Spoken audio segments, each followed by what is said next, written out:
इस मंदिर का 7वां दरवाजा खुलते ही प्रलय आ सकता है। अब तक 6 दरवाजे खुल चुके हैं। मंदिर का 7वां दरवाजा बंद है, तो किसी का हित नहीं हो रहा। लेकिन मंदिर का 7वां दरवाजा खुलने पर रहित होने की संभावना है, इसलिए इसको बंद रखना ही उचित है। हर प्राचीन मंदिर रहस्यों और दिलचस्प कहानी से जुड़ा रहता है। एक मंदिर ऐसा भी है जिससे कई रहस्य जुड़े हुए हैं और उन रहस्यों के साथ कुछ मान्यताएं भी जुड़ी हुई है। उन मान्यताओं के अनुसार इस मंदिर का 7वां यानी आखिरी दरवाजा खुलते ही प्रलय आ जाएगा।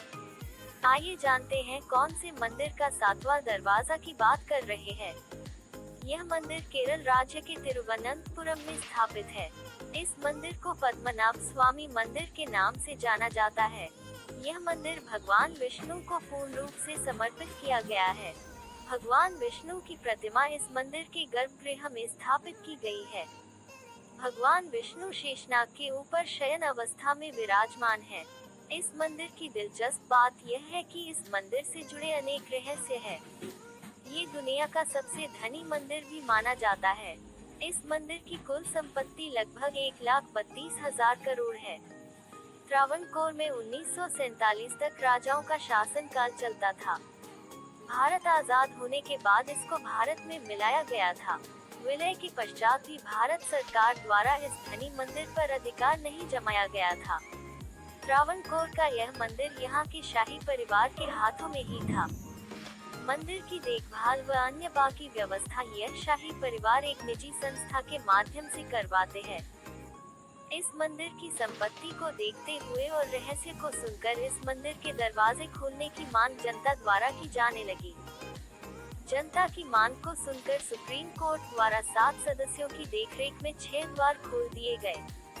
इन 6 द्वार के अंदर से लगभग 1,32,000 करोड़ के सोने के जेवर और संपत्ति निकली है।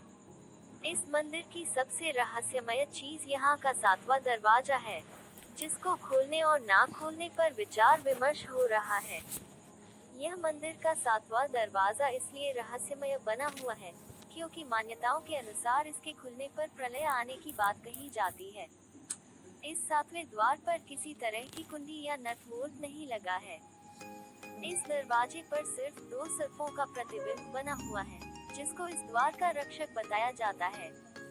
यही दोनों सर्प इस द्वार पर पहरा देते हैं और रक्षा करते हैं। इस द्वार की विशेषता यहाँ है कि ये द्वार सिर्फ मंत्रोच्चारण से खुल सकता है। उसके अलावा इसको खोलने का और कोई रास्ता नहीं है। इस द्वार को खोलने के लिए गरुड़ मंत्र का प्रयोग स्पष्ट व साफ शब्दों में किसी सिद्ध पुरुष के माध्यम से कराना होगा। मंत्रोच्चारण साफ और स्पष्ट न होने पर उस पुरुष की मृत्यु भी हो सकती है। त्रावणकोर राज परिवार के मुखिया तिरुनल मार्तंड वर्मा, जो 90 वर्ष के हैं, उन्होंने एक अंग्रेजी समाचार पत्र में दिए गए साक्षात्कार में कहा है कि उनका पूरा जीवन इस मंदिर की देखभाल में बिता है। साथ ही 7वें द्वार को खोले जाने पर देश में प्रलय आ सकता है, इसलिए इस द्वार को ना खोलें। इसका रहस्य ही बना रहने देना सही है। ज्यादातर प्राचीन चीजों का निर्माण रहस्यमय तरीकों से करवाया जाता था और उन वस्तुओं को सुरक्षित रखने के लिए उससे मंत्रों से बांधकर रखा जाता था, ताकि उसका रहस्य बना रहे और उस जगह से जुड़ी वस्तुओं का दुरुपयोग न हो। ऐसे में 7वें द्वार के अंदर की चीजें जानने की इच्छा सबको है, लेकिन अगर किसी चीज को तांत्रिक शक्ति व सिद्ध मंत्रों द्वारा रहस्यमय ढंग से बंद करके रखा गया है तो उससे छेड़खानी करना अनुचित ही होगा। मंदिर का 7वां दरवाजा अगर बंद है तो किसी का हित नहीं हो रहा, लेकिन मंदिर का 7वां दरवाजा खुलने पर रहित होने की संभावना है, इसलिए इसको बंद रखना ही उचित है।